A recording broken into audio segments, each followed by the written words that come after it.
Hey, what's going on? Welcome back to another tutorial on HTML and CSS. I'm Kyle from kyleshowto.com, and today we're going to be going over what HTML inputs are. This is the sixth tutorial in this series, and I'll show you how to use these in HTML, and I'll show you some attributes to them, all the different types. We'll go over the six most common types. And so, as you can see, when we go here onto Amazon's sign up form or create account form, this is a basic form, and right here are your inputs. And so we will go over the six most common types of inputs. We'll go over the text input, we'll go over the telephone input, the radio input or radio buttons, the checkboxes, the password, and also the submit button. We're not going to really be making this into like an actual form at this point in time. I'm reserving that for a later tutorial, but I'm just showing you the very basics of getting a form together. So we're not going to be doing anything like the the PHP end of it. We'll do that in a later tutorial. And so we'll first go over what a text input is. And so without further ado, let's get right to that. Okay, so let's go over the input text first, the text input. So left arrow input, hit enter. As you can see, there's two default attributes that it puts in there. First, I'm going to go over each and every one of these, just like how to do the very basics, and then we'll go into more depth on each one after I go through all of them. So we're going to type text into the type, and that means that it's a text input. We're going to save. We're going to come back here, refresh. As you can see, there's a text input right here. You can't really see it much, but when you click on it, it highlights it, and you can type text in here. And so that is the text input. The next type, you can just change it right here. You don't have to retype it. The next type is telephone, T-E-L. Save that. Come back here, refresh. As you can see, it looks the same. The only difference between the text input and the telephone input, like you can tell on mobile, because on mobile, like instead of having, like when you click on that text input on mobile, you'll have the whole keyboard with letters and everything. And if you put telephone as the input instead, then it only shows numbers. So that's the difference between those. And so let's go to the next one, which would be radio. So just type radio and then save. We'll come back here, refresh. As you can see, it's a radio button. You can click that button, and also you can have multiple ones. So let me just copy and paste that a few more times. Save that. Back here and refresh. As you can see, you can select the radio buttons. We don't have a name in there right now, so you can select all three of them. But we'll get to more of that here in just a second. And the next one is a checkbox. And so into the type, you type checkbox, save. Come back here, refresh. As you can see, it's a checkbox. You can check or uncheck it. Pretty cool. And then the next one is password. Whoops. Password. And this is just like the text input. I'll show you the difference. As you can see, it looks the same, but when you start to type letters, it hides them. So that's how they do the password thing. And the last but not least is the submit input. Save that. Refresh. As you can see, you have a basic submit button. And this right here, when we do the actual form tutorial in the future, you can use this or you can use a button input, either one. But when you hit this button, it will submit the form, and wherever you have the action of the form going to, it will go there. But you don't need to worry about that right now. And so that is all of the inputs. And so let's go back to the text input, and I'll go over it in more depth and tell you about some other attributes and some other things. All right, it's time to go more in depth on these. We'll start with the text input. And if you like this content so far, make sure you slap that like button, but let's get right to it. As you can see, we have our original text input up here, And as you can see, it's bland. So how do you add something to that so that whoever's using it knows what it is? Well, the easiest thing to do is just add a placeholder. So you can start typing placeholder and hit enter.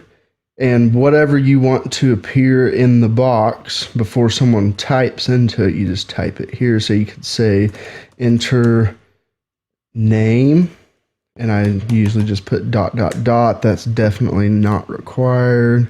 That's just what I do. I think it looks better. And as you can see, enter name. That's not a permanent text because like you click it, it's still there. But as soon as you start typing, it disappears. Let me show you something else. You can replace that with a value as such, then save and refresh.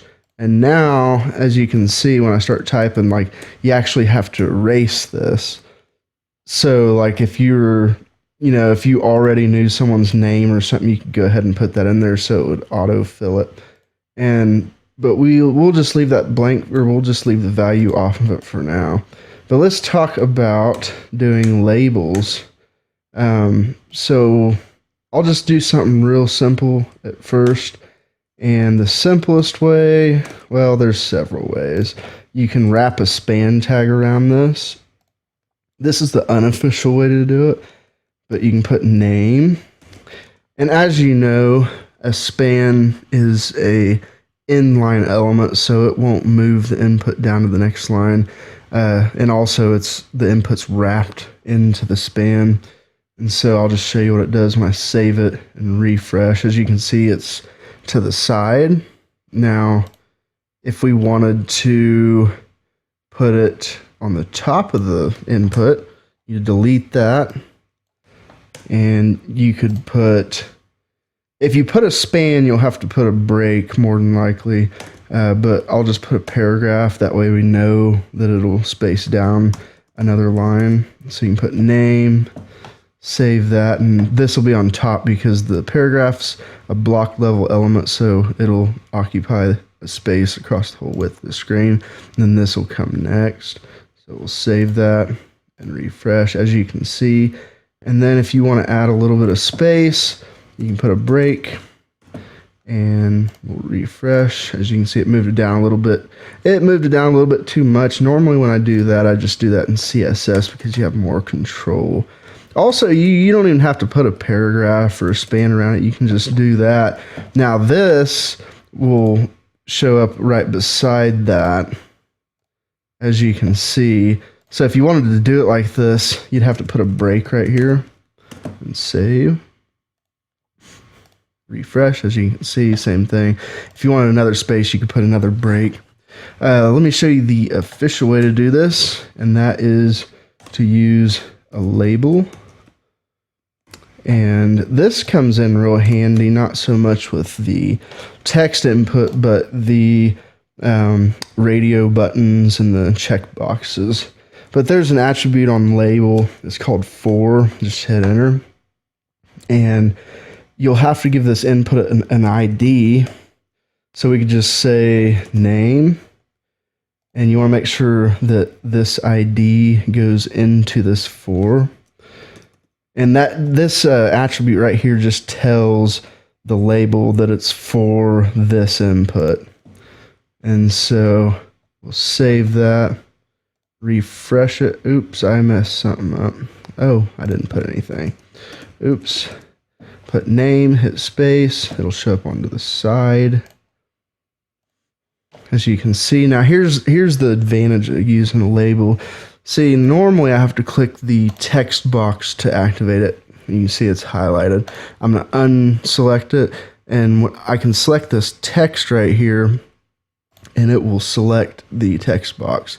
That way, whether you click here or whether you click here, it'll always select that text box. So that's pretty cool.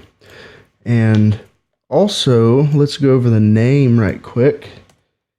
What is the name? And all these have names. At this point in this tutorial, it's not like required, but in the future ones, you will definitely use it. The name is basically, it's like a variable name for this input. So You could put like name. That kind of confuses people sometimes. I mean, you could put input 1. You can put whatever you want in there. But like in the future tutorial, when we make the actual form to actually do something and submit data somewhere, you will get the data that's in, like when the user fills this out and they put their name in there, we'll use this name right here to get the data that was entered into this input. So, you know, you want this name to be unique to this input. So if you had another input, you'd want to name it something else. And so let's go ahead. I'm going to skip the telephone because it's the same thing. Let's talk about radio buttons. So input and radio. Now the name on this will definitely matter for this tutorial. I'm going to go ahead and put like 3 radio buttons. And what I'm going to do is I'm going to add a break after each one of these.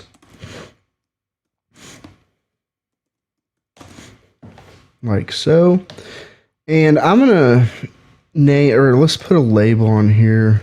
Let's just put a paragraph and say select gender. And what we'll do is we'll just put a little label beside these. We'll put male, female, and we added the little space right here. That way it'll have some space from the selection circle or whatever you want to call it. And I guess you could put other right there. And so like right now, if I save this, there's a problem with it. I can select all of them. But generally with radio buttons, you only want to be able to select one of them. So how do you do that?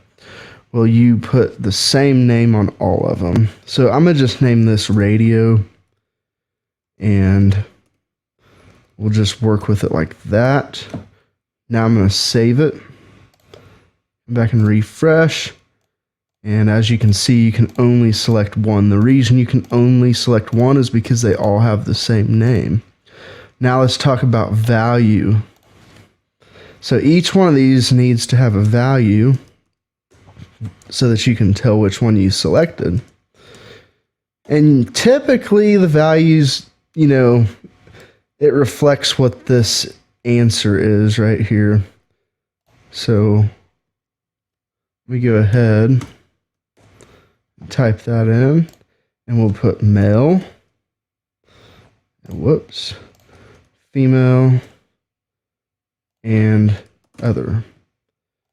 And so like when we actually go to build the actual form to get data or whatever, we'll need these values because we'll need to know, you know, which one they selected, and which one they selected, it will relay whatever information's in this value. So if they select male, then the value of the radio buttons as a whole will be male, or if they selected other, the value of all the radio buttons will be other. Like when you actually pull the data on the other side on the back end, like when you're using PHP.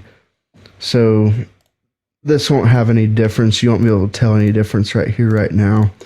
But let's move on to the checkbox. All right, so let's go over the checkbox in more detail. And by the way, if you're liking this content so far, go ahead and smash that subscribe button. Let's get right to it. All right, as you can see, we have our checkbox again. There it is. And so what we'll do is I'm going to put 4 of these. Let me put some parameters in here first. So we're also going to need a value, and we're also going to need a label, because I forgot to show you on the radio buttons the label. So I will show you on this. It's the exact same on this as it is the radio buttons. So it's not terribly important, but it is helpful, especially with the checkbox and the radio button. So what I will do is over here, because I want the checkbox to be before and then the label for after. So I'm going to type truck. Oh, hold on. Let me type the the header for it, or the header for it. Which vehicles do you own? Question mark. And so we'll have truck. Let me go ahead and put these other parameters in here too. And ID. So that's all the parameters we'll need for this one.